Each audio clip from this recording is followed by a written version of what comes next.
sugar in 2011, January 2011.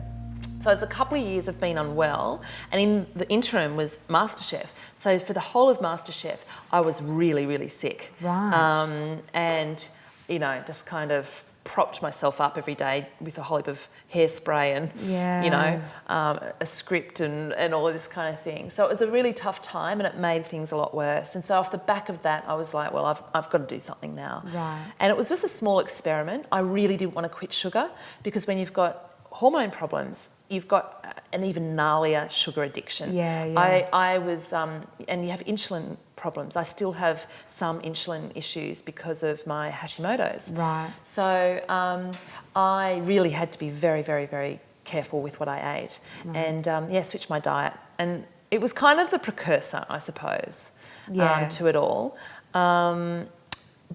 And it was the motivator, because if I didn't have an illness that was getting worse, then I probably would have gone, oh, you know what, stuff this. Yeah. This is too hard. Yeah. So it was good in a way. It was a blessing. And so there's so much pro and against quitting sugar. Yeah. And you've copped a lot of flack. You've had a lot of support, but you've also copped a lot of flack. Somebody's gone out and written a book. Don't quit sugar. Don't quit sugar. Yeah. And we were talking earlier about how I said I struggled with eating when I was younger, so to eliminate something from my diet makes me anxious, that it might take me back to my eating problems. Yeah, no, I completely understand that. I relate to it a lot. I guess for me, I put everything to the positive, and I know you've seen my book. I very much try to word everything as, even though the title of my book is somewhat unfortunate in that it is a negative, it's I Quit Sugar, but then it is I personally quit sugar. This is how I did it. This is what worked for me. And now there's an invitation for you to give it a go yourself. And my message is very much about not telling people what to do, but saying, give it a go. Yeah. You know, it's not going to hurt you. And if you're curious, and if you think it might just be the reason why, I use the word, you know, it might be the reason why you're feeling baseline crappy. Yeah. Just, you know what I mean? That is so... then perfect what just I feel try like, it. And I know it's hard, and to be honest, I think it was harder for me than it was for the average person because of my hormone issues, and you know, blood sugar problems and all of that kind of thing. But I don't like the idea of cutting out foods and saying no. And so all of my messaging throughout the book is not about sort of all the things that you can't eat, but about all the things that you can eat. Yeah, right. So, you know, my book's a celebration of halloumi cheese. Yeah, I love halloumi cheese. Yeah. And eating, you know, great fats and great meats and, you know, basically I now, apart from sugar, I have no rules when it comes to eating. I eat exactly what I feel like. I do not feel guilty about what I eat.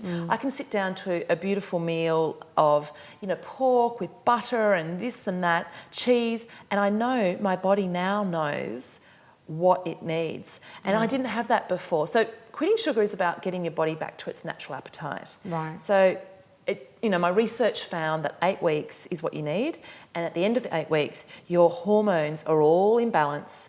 The hormones that tell you when you're full, your hormones that tell you when you're hungry, are all working as they need to in a beautiful natural cycle. You're not having, you know, cravings. You're not having binges. It's actually effortless. And, you know, for anyone who's had eating problems, I guess, and, you know, I certainly had my fair share, you know, as a teenager and in my early 20s, absolutely. So I get it. For me, the thing that I guess, you know, this way of eating does for me is it actually gives me food freedom. Yeah, right. I feel free from thinking about food. Yeah, okay. Because now I don't actually want to eat sugar. Yeah. I just don't. And because I hear you say that and I think, bullshit, because all I want is sugar. Yeah, you know? I know. And I remember feeling that way. I remember thinking, I cannot go to bed, like, without it made me anything panic. Sweet, yes. If you know, the idea of somebody saying you're not allowed to have anything sweet after dinner, I'd just be like, nah. That's what, like, I'll look in the cupboard and sometimes I'll be like, I'll have jam on a cracker then. Or that's all there don't is. even worry about the cracker straight from the thing. Totally. Yeah. Totally. But your body does not crave it now. No. At all. Look, it has moments. It really has moments. But I now know that feeding my craving sugar is going to make it worse. I know if I have one biscuit, I'll want to eat the packet. That's just who I am. Not everyone's like that, but that's who I am. I now know that if I eat a chunk of cheese or a scoop of coconut oil mixed with some cacao or, a handful of macadamia nuts, I'm fine. Yeah, I know right. it'll go.